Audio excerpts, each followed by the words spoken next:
Hello, my dear students. Let us now continue with chapter 2 of the novel The Sign of Four. I'm on page 209 of the textbook. Okay, so now Miss Morstan has entered the room where Sherlock Holmes and Dr. Watson are sitting. She is being described. Okay, she is a young lady, small, dainty, well gloved, and dressed in the most perfect taste. So she is being described as a young, beautiful lady, quite simply dressed. There is nothing much great about her beauty, but still there is something that was very sweet about her friendly behavior, and she also had a very large blue eyes. Okay, this is all being observed by Dr. Watson, and he simply seems to be impressed by her personality. Now she has taken a seat besides Sherlock Holmes, and she seems to be trembling. It is some fear in her mind, and she goes on to speak to Mr. Holmes, and she says that I have come to you because you once enabled my employer, Mrs. Cecil Forrester, to unravel a little domestic complication. There was some problem which was wonderfully solved by Mr. Holmes, and that is the reason why she has come here for his help. Then Holmes thinks for a while, and then yes, he recollects Mrs. Cecil Forrester's case, and he says that okay, it was quite a simple one, but then she says no, it is not that simple, but I'm sure you are the one who can help me.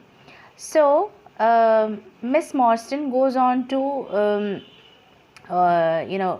state her case, and she says that her father was an officer in the Indian regiment. She was a small child at that time. Her mother was also dead, and she was sent to a boarding at Edinburgh, where she studied till the age of 17. And in the year 1878, her father, who was a senior captain then, he had taken a leave for 12 months, and at that time he had told her that you come to Langham Hotel, which is at London. So she has got ready to go to the hotel at Langham Hotel, and when she reaches there, she comes to know that her father was definitely there for some time, but then he had gone out the night before, and he has not returned yet. He has gone somewhere, he has not come back, so it seemed like he had gone missing. And on the advice of the manager of the hotel, she has advertised in all the papers, but it was of no use. And then Holmes asked further questions. So when was the time that he got disappeared? So she says it's the 3rd of December 1878. And what about his luggage? So in the luggage, he says there were some clothes, some books, and some considerable number of curiosities from Andaman Islands. Okay, that is something which was found from his luggage. The next question was, what about his friends in town? So she tells that there was one Major Sholto of the same regiment, the 34th Bombay Infantry. It's only about him that she knows and nobody else. And then further, she goes on to tell that there is one thing which she missed, and she says about 6 years ago, on the 4th of May 1882, there was an advertisement in the Times asking the address of Miss Mary Morstan, and if it would be given, there would be some advantage to come forward. That was being said. So there was no name or address appended meaning there was no name or address being added. So she was working as Miss Morstan was working as a governess. Governess is a person who takes care of the children, to teach and all. So she was working under Mrs. Cecil Forrester at that time, and she was the one who said, okay, then you publish your name, okay, you advertise your name in that column. And from then on, she says that she has started receiving a pearl every year. Okay, so every year at the same date, there has been a box in which a pearl has been sent, and she shows that box, and in that there are 6 finest of the pearls which were there in the box. And then Miss Morstan says that I have received this letter this morning, and which stated that be at the third pillar from the left outside the Lyceum Theatre. She's been asked to come to Lyceum Theatre. And also, if you are trustful, so if you don't trust, you can bring along 2 friends along with you. You are a wrong woman. That means something wrong has happened to you, so you deserve justice. So you come over, you can bring a friend, but certainly not a police. So this is the reason why she goes to Mr. Holmes, and she says, can you both come with me? And both of them have agreed. And later on, she takes those papers also. He has some papers along with her.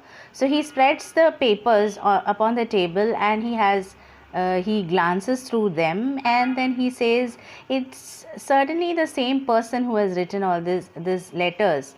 And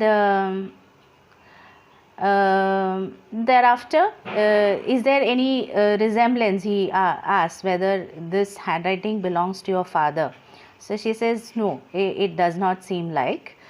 Okay, then they agree that they will meet up at 6 o'clock, and they say goodbye, au revoir, that's saying goodbye, and then to meet again. Okay, so now Miss Morstan has left, and she has left a very impressive image in the minds of Dr. Watson. And he says, what an attractive woman. He is certainly very much impressed. And Mr. Holmes is not bothered about that, and he says, you're really, I didn't observe, he says. And he says, you're really an automation. You are just like a machine. And to this, Mr. Holmes says that a client to me is like a mere unit, a factor, a problem. Okay, so beyond that, there is nothing. So he was very much clear in his reasoning. And thereafter, he asked about what about the handwriting which he observed in those letters, and he says it is very, very legible and regular. But then he says there is a vacillation in his K and self. So he tries to analyze, or the handwriting which he went through the letter. So now Mr. Watson has sat with the entire volume of paper in his hand, but his mind is somewhere else. Okay, his mind is all about the lady, about her smile, about the tone of her voice, and how she must have been when she was at the age of 17, and 10 years down the line, that means she is 27 at this time, and so many things, and then he comes to himself and he says, what am I? I'm just an army surgeon with a weak leg and a weaker bank accounts. She's just a unit, a factor, nothing more.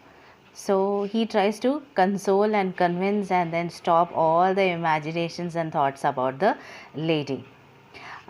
We shall stop here and continue this chapter, the next chapter 3, in the next video lecture. Thank you.